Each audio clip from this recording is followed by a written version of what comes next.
मुंबईत जमावबंदीचे आदेश लागू, शहरात शांतता राखण्यासाठी मुंबई पोलिसांचे आदेश।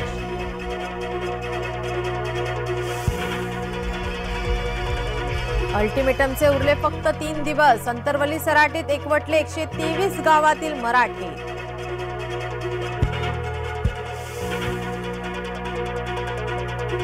आपल्याला आलेला समन्स बेकायदेशीर, राजकीय हेतूने प्रेरित। ईडीच्या समन्सला दिल्लीचे मुख्यमंत्री अरविंद केजरीवालांचे उत्तर। छत्रपती संभाजीनगरमध्येही कोरोनाची भीती, 24 तासात 58 कोरोना संशयितांची चाचणी।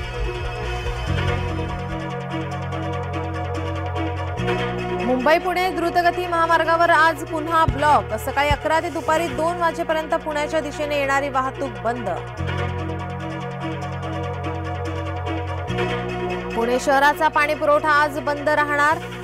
पर्वती जलशुद्धीकरणाच्या कामानिमित्त पाणी पुरवठा बंद, शुक्रवारी कमी दाबानं आणि उशिराने पाणी पुरवठा होणार। नवी मुंबई मेट्रोला प्रवाशांचा चांगला प्रतिसाद, महिन्याभरात तब्बल 4 लाख प्रवाशांचा प्रवास। सिडकोला मिळाला 1,16,00,000 रुपयांचे उत्पन्न। पुण्यातील हडपसरमध्ये पोलिसांनी काढली गुन्हेगारांची धिंड, गाड्यांची तोडफोड करून आरोपींचा दहशत माजवण्याचा प्रयत्न, गुंडगिरीला चाप लावण्यासाठी पोलिसांचा उपाय।